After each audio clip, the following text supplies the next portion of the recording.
at around 7:30 in the Anderson area. Now, she's from Greenville, but she was reported missing in Anderson. He saw her at the store, right? Yeah, 7-Eleven on 29, Highway 29. All right, so what happened? She dropped the kids off? She called me, you know what I'm saying? I was at my aunt's house watching the game. She called me, she said, TJ, where you at? I need you to come pick kids up. You know, so I'm about to get by the gas. So I said, okay, you know what I'm saying? How far can you make it? She said, I got 3 miles left in the car. So I said, try to make it to 7-Eleven on 29. So she was like, okay. So she made it. I pulled up, you know what I'm saying? And I got the kids, and she was like, give me a hug. You know what I'm saying? I was like, man, you going to your mom? She said, I'm going to my mama's house. I said, okay. She said, well, I'm going to follow you to your mother's house. So got in the car, got the kids or whatever, gave her a hug. She followed me, and then I get on Emily Road to the red light. She speed around me and took off down Anderson Belt Highway. I was calling the phone, seeing where she was at. She went out to the phone, and about 2 minutes later, she cut it off. Our Missing series tonight focuses on the mysterious disappearance of a young woman from South Carolina. Alexis Ware is a mother of 2 who vanished just before her 30th birthday, and no one can figure out why. They said that she wasn't acting like her normal self. She wasn't excited for her upcoming 30th birthday. At one point, telling them that she wasn't sure if she'd even make it to the milestone, and alluding that someone may have been following her. She kept thinking that she wasn't going to make it to her 30th birthday. Then, a series of concerning Facebook posts. They were kind of not her norm, but eventually they were deleted.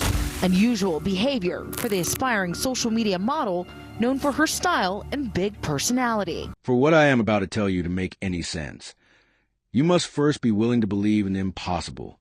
Not the kind of impossible that science explains away. The kind that sits in the back of your chest at 3 in the morning when you can't sleep. The kind that people who've lived in the American South their whole lives don't need anyone to explain to them. The kind that has a name. Root work, dark magic, conjure, call it what you want. But Alexis Ware called it something she practiced. And people who are close to her say that in the weeks before she disappeared, she confided something that she had never said out loud to anyone before. That men she had loved, men she had been in relationships with, had died, one after another, and that she believed, in whatever way a person believes something they can't prove and can't escape, that dark forces were circling back around, that what she had put into the world was coming back for her. And then she looked her mother in the eyes and said something even more chilling than that. She said she didn't think she was going to make it to her 30th birthday. Her birthday was in March. It was January. 2 days later, Alexis Ware vanished from the face of the earth.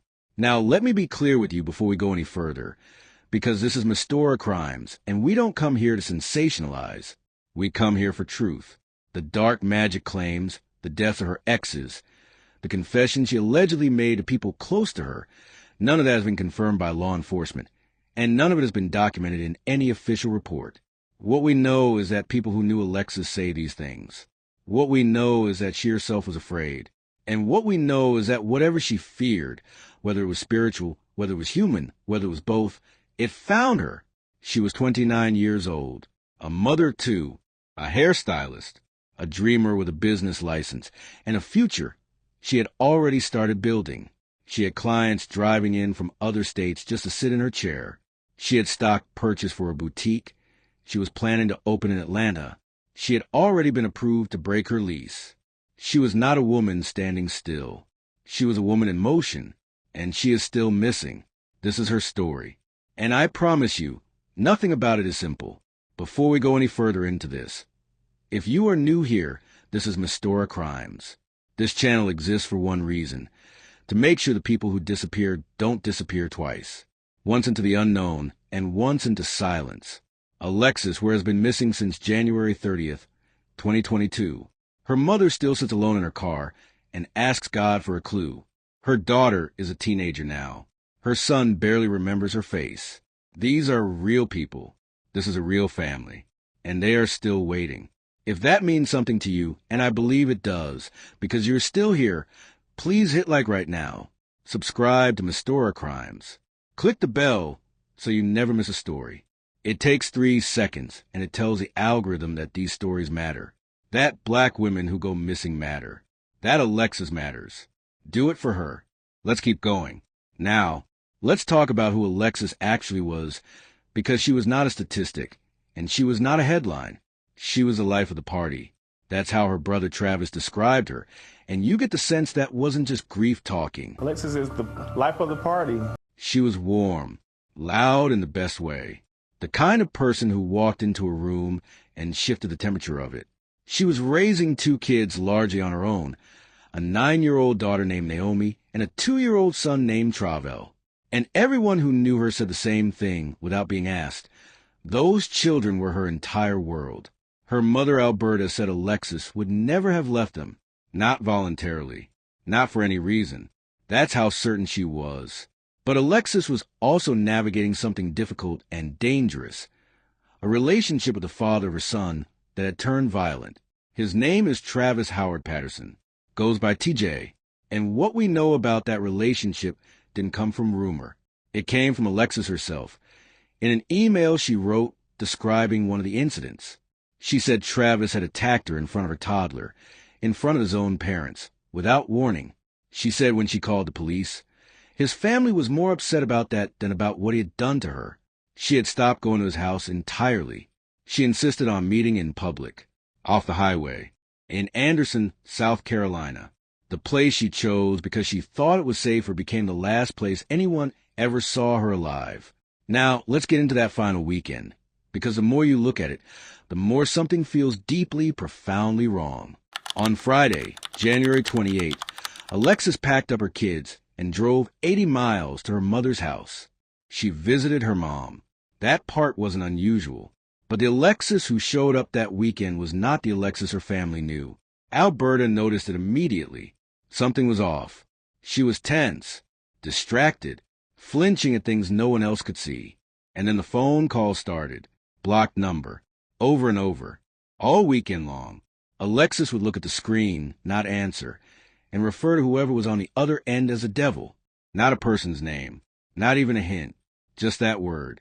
The devil. Her mother pushed her every time. Who is this, Alexis? What is going on? What are you not telling me? She shut it down every single time, but she did say something else. Something her mother has repeated in every interview because she cannot let it go. Alexis told her she didn't think she was going to make it to her 30th birthday.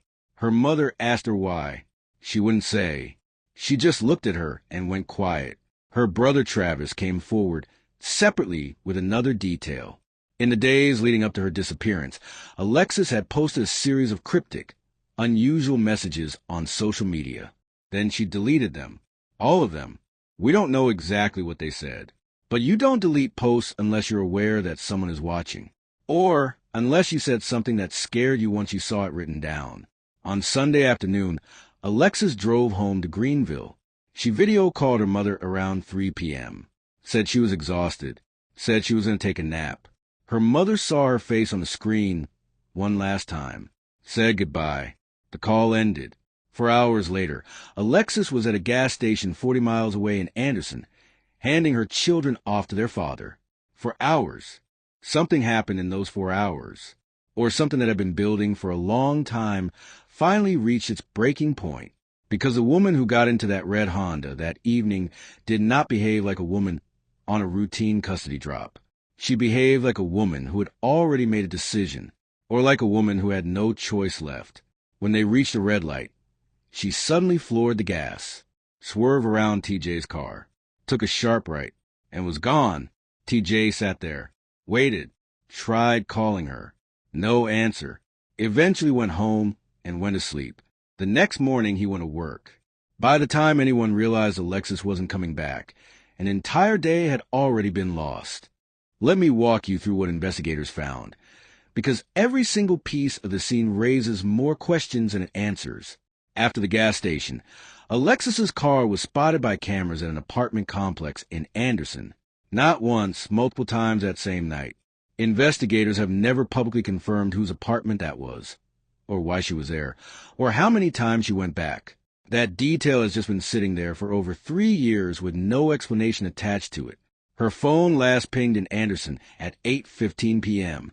That's more than 40 minutes after she sped off from the gas station. So she was alive. She was somewhere specific. She was doing something. And then later that night, highway cameras in Augusta, Georgia, an hour away, picked up what appeared to be her red Honda on the freeway. But the footage was too unclear to confirm whether Alexis was actually the one behind the wheel. Think about what that means. If someone else was driving her car, they were already an hour away. If she was driving her own car, she was heading somewhere that made no sense given where she said she was going. Her vehicle was found 2 days later in McCormick County, South Carolina, 30 miles south of Anderson, covered in mud, parked down a rural hunting road in the middle of nowhere. Alexis had no family there, no friends, no reason to be anywhere near that place. Everything was inside the car: her phone, her purse, her ID, a full bag of clothes packed in the trunk. The only thing found outside the vehicle was her hair bonnet, sitting on the ground next to the driver's door. Investigators noted that the car had clearly been driven off-road, through mud, down a dirt path, deep into a field that most people would not know exists. Someone knew that road. Someone made a choice to take it. And whoever that was left everything behind except Alexis. The FBI came in March 2022. SLED was involved. Homeland Security was briefed. Ground searches, water searches, air support, cadaver dogs. Hundreds of hours. Miles of terrain. Nothing. But here is the piece that the community around this case has never been able to let go of. Multiple sources, people close to Alexis, reported that she had been subpoenaed to testify against Travis Patterson in a murder trial. Court records from South Carolina's 8th Judicial Circuit show that a notice to seek life without parole was filed against Patterson in February 2021, 11 months before Alexis disappeared. No official subpoena documentation has been publicly confirmed connecting Alexis to that case, but Patterson did eventually accept a plea deal in 2024. He was sentenced to 13 years in prison for attempted murder, criminal conspiracy, first-degree burglary, and obstruction of justice. A violent man, a serious case, a woman who may have been set to speak against him in open court, and then she was gone. Patterson was cleared by the GPS data from the ankle monitor he was wearing that night. Authorities said it showed he went home after the gas station handoff and stayed there. His alibi on paper is solid, but Alexis's family has never accepted that as the end of the story. Her brother Travis said it publicly and clearly. I feel that he knows more than what he's telling us. And the community around this case keeps asking a question that no one in law enforcement has publicly answered. Could someone else have been involved? Could a man with a network of people who had already shown they would protect him over a woman he heard have made a single phone call that night? Patterson declined to be interviewed for Dateline's coverage of the case. That is his legal right. But it is a choice that Alexis's family has never been able to make peace with. And now I want to come back to where we started, because we started with root work, with dark magic, with the claim that Alexis had spoken to people she trusted about men in her past who had died, that she believed in her bones, that something was coming for her, that she had played with forces she didn't fully understand, and now those forces were collecting. Psychologically, set aside whether you believe in any of that, set completely aside, what does that state of mind tell us about a person? It tells us she was carrying enormous fear. It tells us she felt like she was out of options. It tells us that when she looked at her own future, she could not see herself in it. And it tells us that whatever she believed was coming for her felt bigger than anything she could explain to her mother, to her family, to anyone who might have been able to help. She deleted the posts. She kept the name to herself. She got in the car alone. Maybe she was running from something spiritual. Maybe she was running from something human. Maybe she had been given a warning by someone she trusted and chose to handle it herself rather than pull her family into it. Or maybe she didn't run at all. Maybe she was taken. And the fear she carried those final days was a feeling you get when you already know what's coming and there's nothing left to do. Her daughter Naomi is growing up without her. Her son Travel was 2 years old. He is school age now, and he does not have a clear memory of his mother's face. Alberta sits alone in her car and prays for a clue. Any clue. Just one. The Alexis Ware Act is still being pushed through South Carolina's legislature. It still hasn't passed. The investigation is still technically open, and Alexis is still gone. So, I want to leave you with the questions that have kept me up thinking about this case, and I want you to answer them in the comments honestly. If Alexis believed she was going to die, Why didn't she say the name? Was she protecting herself from being dismissed? Was she protecting someone she still cared about even then? Or was she protecting us, the people she loved, from something she thought knowing the name might bring down on them too? And if she was set to testify against a man who'd already shown he was willing to hurt her, what does it mean that she vanished in the window between that subpoena and that courtroom? Who needed her silent? Where's Alexis Ware? Tell me your theory right now in the comments below. I read every single one. And if this story hit you, if you felt something watching this, if Alexis deserves to have her name carried further than it has been, share this video. Right now. Don't wait. Subscribe to Mystora Crimes and hit the bell, because we have more stories coming. Stories that need to be told. People who need to be found. We don't let people disappear twice. Not here. Rest pending. Alexis, we're still looking.